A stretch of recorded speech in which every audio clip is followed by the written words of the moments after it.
हेतारं हेतारं कर्मभूभृतां ज्ञातारं विश्वतत्त्वानां वन्दे तद्गुणलब्धये। पंच परमेष्ठी भगवान की जय। संत शिरोमणि आचार्य विद्यासागर जी महाराज की जय। चर्चा चल रही है ध्यान की। एकाग्र चिंता निरोधो ध्यानम। पहले पाठशाला में ये बता दिया गया था ध्यान 4 प्रकार का होता है, आर्त, रौद्र, धर्म और शुक्ल। आज 29 नंबर के सूत्र में आचार्य बता रहे हैं कि इनमें कौन सा ध्यान संसार का कारण है और कौन सा मोक्ष का कारण है। सूत्र देखिए, परे मोक्ष हेतु। परे मोक्ष हेतु। बोलिए, परे मोक्ष हेतु। परे माने बाद के 2 ध्यान मोक्ष हेतु मोक्ष के कारण है। परे माने बाद के 2 ध्यान मोक्ष के कारण है, अर्थात धर्म ध्यान और शुक्ल ध्यान मोक्ष के कारण है। सूत्र को अगर हम अर्थावत्ती न्याय से समझें तो इससे अर्थ अपने आप निकल आता है कि पहले 2 ध्यान संसार के कारण हैं। इसलिए आचार्य ने सूत्र छोटा बनाया, दोनों बात कह दी। बाद के 2 ध्यान मोक्ष के कारण है, अर्थात पहले 2 ध्यान आर्त और रौद्र ये दोनों ध्यान संसार के कारण हैं, अर्थात धर्म ध्यान और शुक्ल ध्यान उपादेय हैं और आर्त और रौद्र ध्यान हेय हैं। इस सूत्र में ये बातें आचार्य ने कही। पंडित जी, ये जो धर्म ध्यान और शुक्ल ध्यान है, क्या ये दोनों साक्षात मोक्ष के कारण है? नहीं, ऐसा नहीं। धर्म ध्यान परंपरा से मोक्ष का कारण है और शुक्ल ध्यान साक्षात मोक्ष का कारण है। धर्म ध्यान से मोक्ष नहीं पहुंचा जाएगा, मोक्ष जाना होगा तो शुक्ल ध्यान से ही होगा। इसलिए शुक्ल ध्यान साक्षात मोक्ष का कारण, धर्म ध्यान परंपरा से मोक्ष का कारण है। पंडित जी, कुछ लोग धर्म ध्यान को पुण्य का कारण मानते हुए ये मानते हैं, क्या उनकी ये मान्यता सही है या गलत है? पुण्य का कारण नहीं, यहाँ तो आचार्य ने कहा है कि बाद के 2 ध्यान मोक्ष के कारण हैं। तो खुद सोचें, ये हे है या उपादेय। अच्छा, हम जरा और तरह से सोचते हैं। आचार्य वीरसेन स्वामी ने क्या लिखा? वीरसेन स्वामी ने लिखा, धर्म ध्यान 4थे गुणस्थान से 10वें गुणस्थान तक होता है। अच्छा, 10वें गुणस्थान के अंत में मोहनी कर्म का नाश हो जाता है। हम पूछते हैं कि धर्म ध्यान ने मोहनी कर्म का नाश किया या किसी और ध्यान में? मोहनी कर्म का नाश किससे हुआ? धर्म ध्यान से हुआ। तो जो धर्म ध्यान मोहनी कर्म का नाश करने वाला है उसे हम हेय कैसे कह दें? ये तो कहना ठीक नहीं है। बात समझने की कोशिश करनी चाहिए। धर्म ध्यान तो संवर और निर्जरा का कारण है। अब देखो, 5वें गुणस्थान में प्रति समय निर्जरा होती है, 6ठे 7वें गुणस्थान में प्रति समय निर्जरा होती है। निर्जरा का कारण क्या है? वहां कोई शुक्ल ध्यान तो है नहीं, वहां तो मात्र धर्म ध्यान ही तो है। तो जिस ध्यान से संवर और निर्जरा होती हो, निरंतर बढ़ती हुई असंख्यात गुणी निर्जरा होती हो, उस ध्यान को हेय कैसे कह दिया जाएगा? पुण्य का आश्रम तो है, उसकी तो कोई बात ही नहीं है। यूं तो अगर देखें ना तो केवली भगवान के भी साता वेदनी का आश्रम होता है, वो अलग चर्चा है। लेकिन यहाँ कहना ये है धर्म ध्यान है ही नहीं, धर्म ध्यान उपादेय है। और वीरसेन महाराज जिनको वर्तमान पंचम काल के सर्वज्ञ वक्त कहा गया है, धवलाद ग्रंथों के लिखने वाले, उन्होंने तो स्पष्ट लिखा है मोहनी कर्म का नाश धर्म ध्यान से ही होता है। उन्होंने तो यहाँ तक लिखा है धर्म ध्यान से असंख्यात गुणी निर्जरा प्रति समय तक होती है, उसको हम हेय नहीं कह सकते। जो हेय मानते हैं उन्हें अपनी मान्यता ठीक करनी चाहिए। सबसे पहले आचार्य आर्त ध्यान की चर्चा कर रहे हैं। अर्थ ध्यान 4 प्रकार का होता है।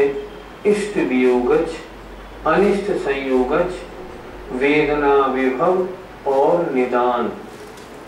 सबसे पहले आता है अनिष्ट संयोगज अर्थ ध्यान। जरा उसकी परिभाषा देखते हैं। आर्त ममनुज्ञस्य संप्रयोगे तद विप्रयोगाय स्मृति समन्वाहारः।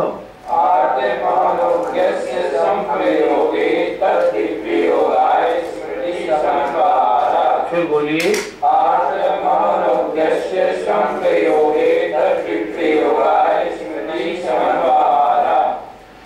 बहुत से लोगों का उच्चारण होता है आर्तम मनोज्ञस्य, नहीं ऐसे नहीं, आर्त ममनोज्ञस्य संप्रयोगे। सूत्र का अर्थ देखें, आर्तम आर्त ध्यान।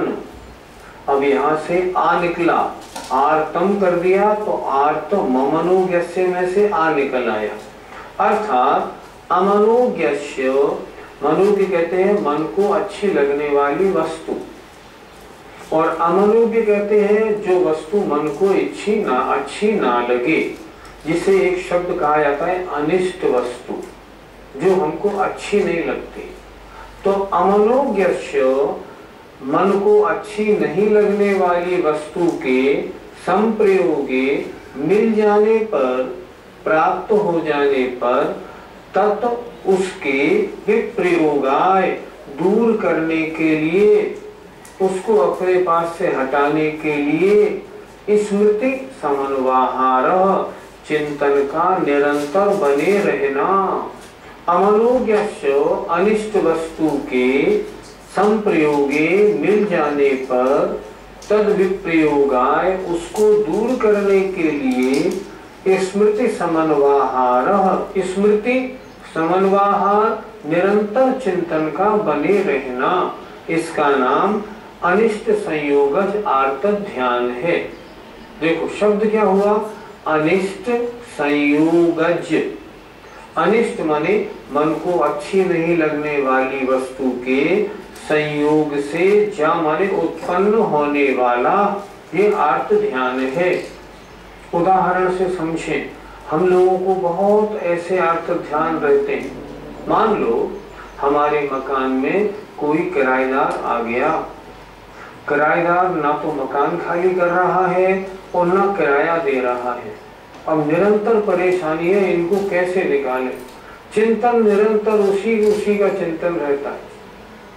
मान लो हमारा रुपया है, किसी व्यापारी पे फंस गया है, अब इससे कैसे निकले, निरंतर उसका चिंतन बने रहना। कोई मुकदमा अटक गया है, अब इस मुकदमे से कैसे पीछा छूटे, निरंतर इसमें चिंतन बने रहना, इसे कहते हैं अनिष्ट संयोगज अर्थ ध्यान। ध्यान माने निरंतर चिंतन बने रहना। फिर देखें एक बार, अमनोज्ञस्य अर्थात मन को अच्छी नहीं लगने वाली वस्तु के संप्रयोगे मिल जाने पर तद विप्रयोगाय उसको दूर करने के लिए स्मृति समन्वाहार चिंतन का निरंतर बने रहना अनिष्ट संयोगज नाम का अर्थ ध्यान है। निरंतर उसी की चिंता में लगे रहना, और ये महान पाप बंध का कारण है। दूसरा अर्थ ध्यान है इष्ट वियोगज अर्थ ध्यान। पहले अर्थ ध्यान में अच्छी नहीं लगने वाली वस्तु के संयोग होने पर इसको कैसे हटाया जाए, इसका चिंतन था। और ये दूसरा अर्थ ध्यान इससे उल्टा है। यहाँ कह रहे हैं अपने को अच्छी लगने वाली वस्तु अगर चली जाए तो वो कैसे प्राप्त हो, इसका निरंतर चिंतन बनाए रखना। सूत्र देखिए, विपरीतम मनोज्ञस्य, विपरीतम मनोज्ञस्य, बोलिए विपरीतम मनोज्ञस्य। कितना अच्छा सूत्र आचार्य ने, कितना छोटा सूत्र बनाया है।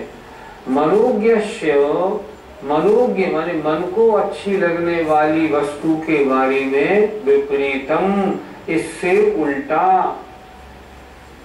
अगर हम इस सूत्र को उल्टा करके पढ़ें तो हम क्या पढ़ेंगे, सूत्र निकालें 30वां, मनोज्ञस्य विप्रयोगे तत्संप्रयोगाय स्मृति समन्वाहार। मनोज्ञ वस्तु के विप्रयोगे बिछुड़ जाने पर, वियोग हो जाने पर, तत्संप्रयोगे उसकी प्राप्ति के लिए निरंतर चिंतनशील बने रहना। ये उन्होंने लिखा ना विपरीतम। मनोज्ञ से दूसरा अर्थ ध्यान है मनोज्ञ वस्तु के लिए इस सूत्र से उल्टा। पहले में क्या था, मन को अच्छी नहीं लगने वाली वस्तु के मिल जाने पर इससे हटा कैसे जाए, इससे उल्टा करें, और अच्छी लगने वाली वस्तु के चले जाने पर इसको पुनः कैसे प्राप्त किया जाए, इसका निरंतर चिंतन रखना।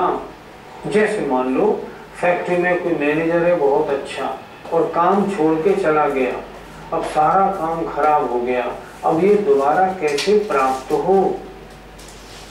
बेटी है, बेटी को किसी ने तलाक दे दिया, अब इसकी शादी दूसरी कैसे हो। मनोज्ञ वस्तु का वियोग हो गया, अब इसका संयोग कैसे हो। निरंतर इसका चिंतन रखना। हम संसारी जीवों के दो चिंतन बहुत बने रहते हैं, या तो अनिष्ट वस्तु के संयोग पर इससे छूटे कैसे, और अच्छी वस्तु के वियोग होने पर ये मिले कैसे। इन दो बातों का चिंतन हमेशा बना रहता है, और ये आर्त ध्यान है, पाप रूप परिणति है। तीसरा अर्थ ध्यान है वेदनायाश्च। वेदनायाश्च वेदनायाश्च वेदनायाश्च अर्थात शरीर में कोई वेदना, कोई रोग, कोई बीमारी हो जाने पर स्मृति समन्वाहार हमें ऊपर से सब में लगाना। अर्थात शरीर में वेदना हो जाने पर, रोग आदि हो जाने पर निरंतर चिंतनशील बने रहना। किसका इलाज कराऊं, कहाँ जाऊं, हर एक से पूछना कौन सा डॉक्टर कहाँ ठीक है, सब जगह संपर्क करना, निरंतर चिंतनशील बने रहना।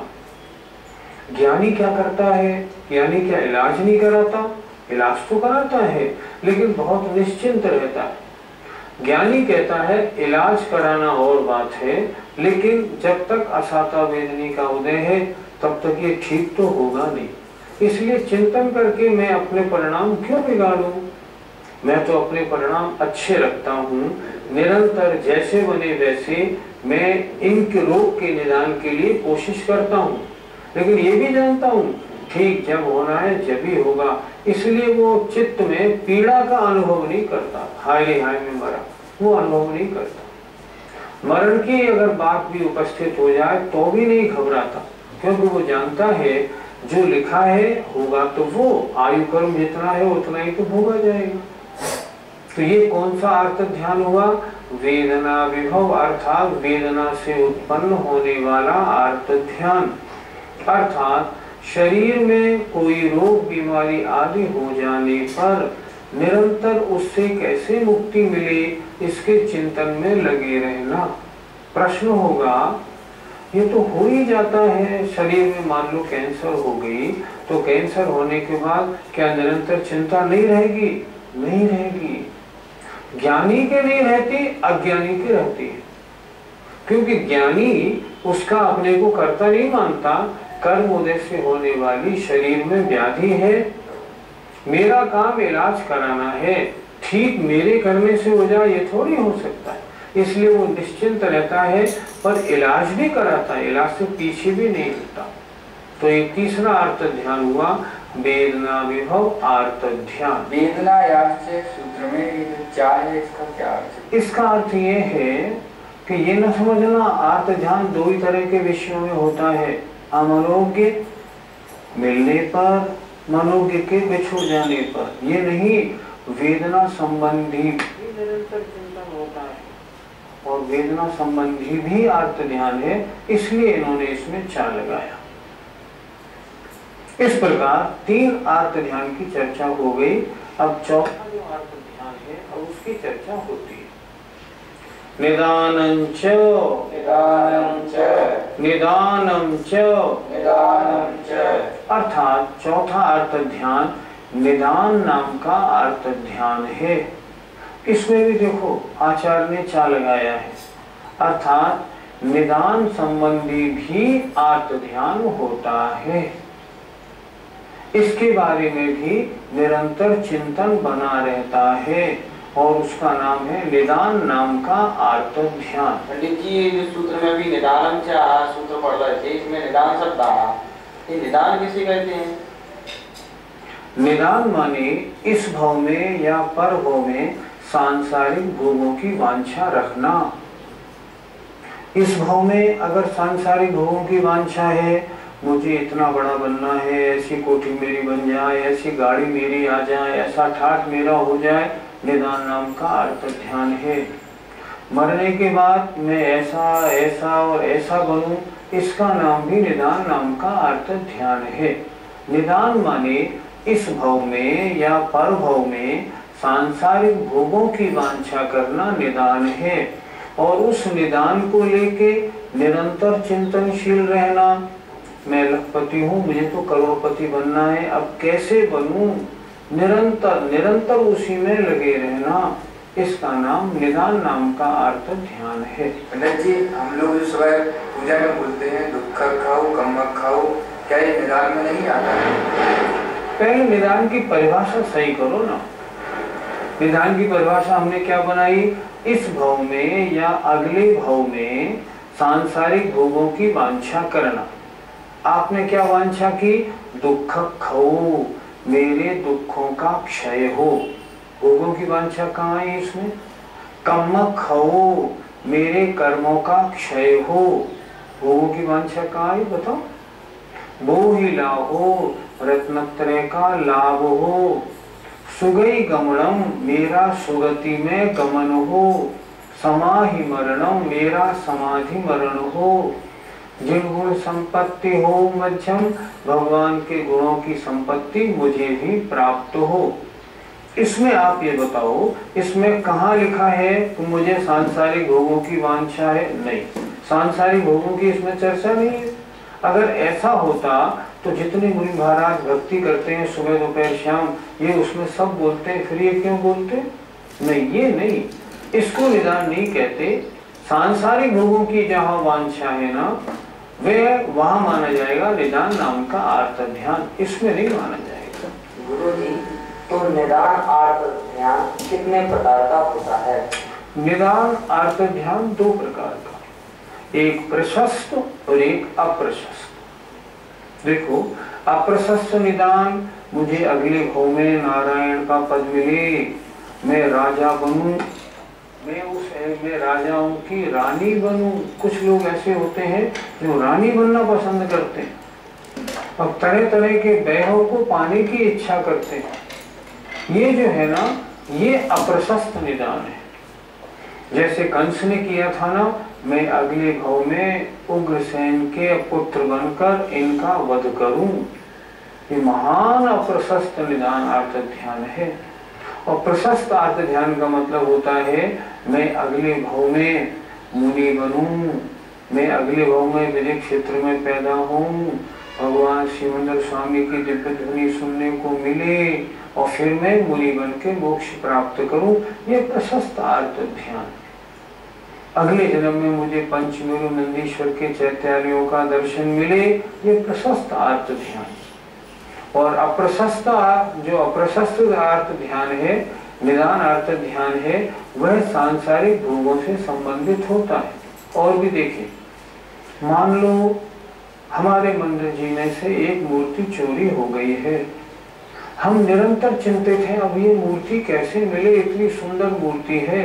तो ये प्रशस्त अर्थ ध्यान है, अप्रशस्त अर्थ ध्यान नहीं है। ये संसार का कारण नहीं माना जाएगा। ये अर्थ ध्यान प्रशस्त है, ये तो हम लोगों को हो जाता है, उसमें आपत्ति नहीं।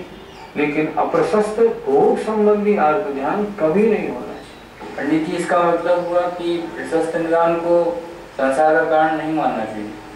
देखो, सच बात तो ये है, कायदे से जो ध्यान होता ना, उसके तो निदान होता ही नहीं। वो तो ये भी वांछा नहीं करता कि मैं अगले भाव में सर्वार सिद्धि में पहुंचूं, लोकांतिक देव बनूं या और कुछ करूं, वो ये नहीं करता। वो तो रत्नत्रय धारण कर कर्मों की निर्जरा करने की कोशिश करता है। वो जानता है सही मार्ग ये है, इस मार्ग पर चलने से सांसारिक सुख तो अपने आप ही मिलते हैं और मोक्ष सुख भी प्राप्त होता है। तो ज्ञानी के तो वांछा होती ही नहीं, पर अगर वांछा हो तो भी अगले भाव में दुख खो कम्मक खो वांछा होती है, इसको हम वांछा नहीं कहेंगे। निदान होता है, हाँ निदान इसको मानेंगे तो ये प्रशस्त निदान हो सकता है, अप्रशस्त नहीं। और वास्तव में देखा जाए निदान होना ही नहीं चाहिए। 4 प्रकार का आर्त ध्यान यहाँ हमने पढ़ा। प्रश्न है ये किन गुण स्थानों में होता है? सूत्र लिखा आचार्य ने, तदविरत देश विरत प्रमत्त संयतानाम। इसका उच्चारण कैसे करेंगे? तदविरत, तदविरत नहीं, तदविरत। हम लोग बहुत से लोग अशुद्ध उच्चारण करते हैं, ध्यान से देखें। तदविरत देश विरत प्रमत्त संयतानाम।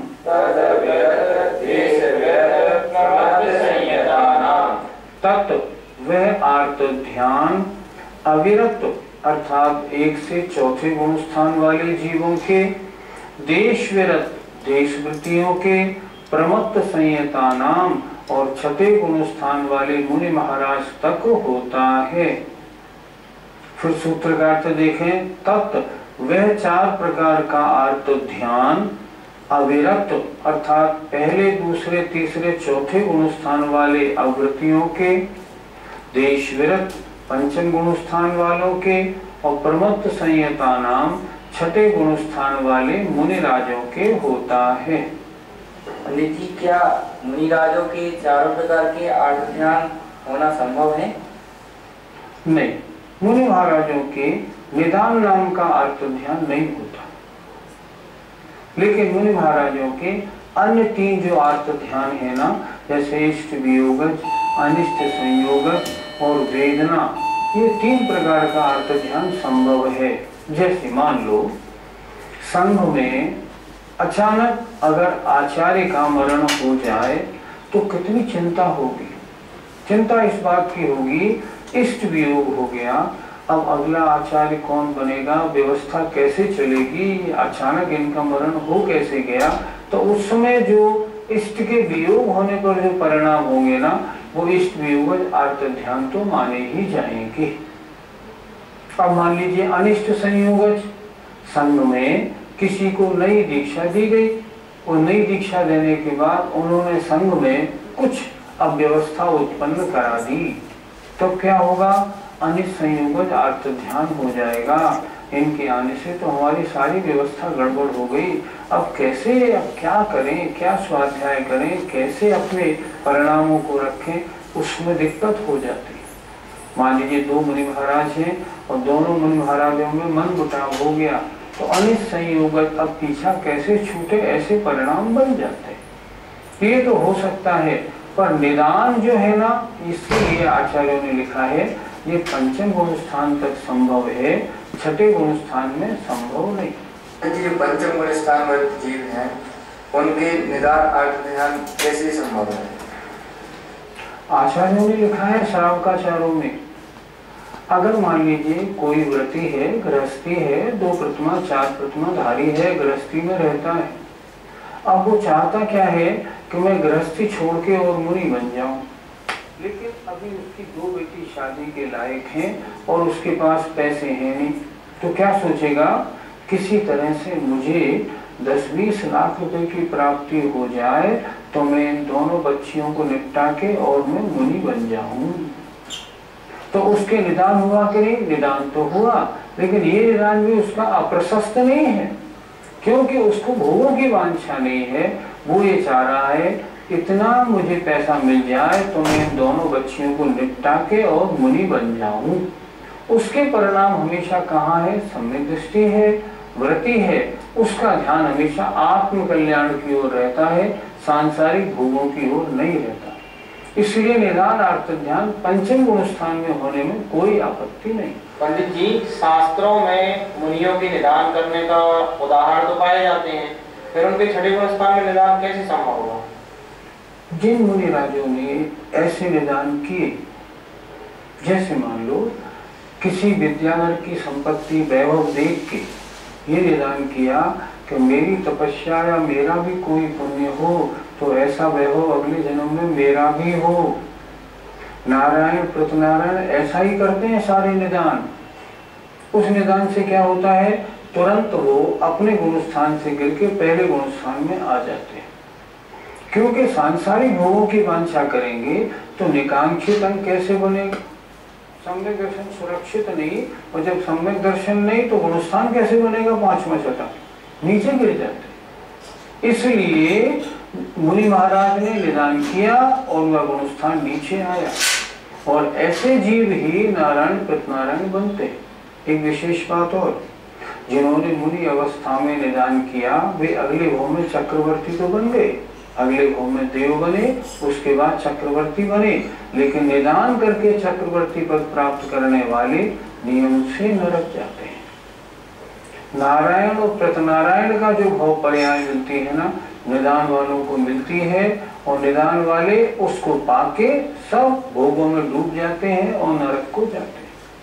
शास्त्रों में ऐसे ही वर्णन मिलता है। लेकिन आपने कहा कि जो निदान नामक आर्त ध्यान है वो छठे गुण स्थान में नहीं है, जबकि सूत्र में स्पष्ट कहा है कि आर्त ध्यान छठे गुण स्थान तक पाया जाता है। माना, देखिए सूत्र में बातें संक्षेप में कही जाती है, डिटेल में नहीं कही जाती, इसलिए यहाँ संक्षेप का वर्णन हो गया। अब किसी विषय को डिटेल से समझना है ना, तो उनकी टीकाओं का हमें देखना चाहिए। टीकाओं में उनका विषय विस्तार से मिलता है।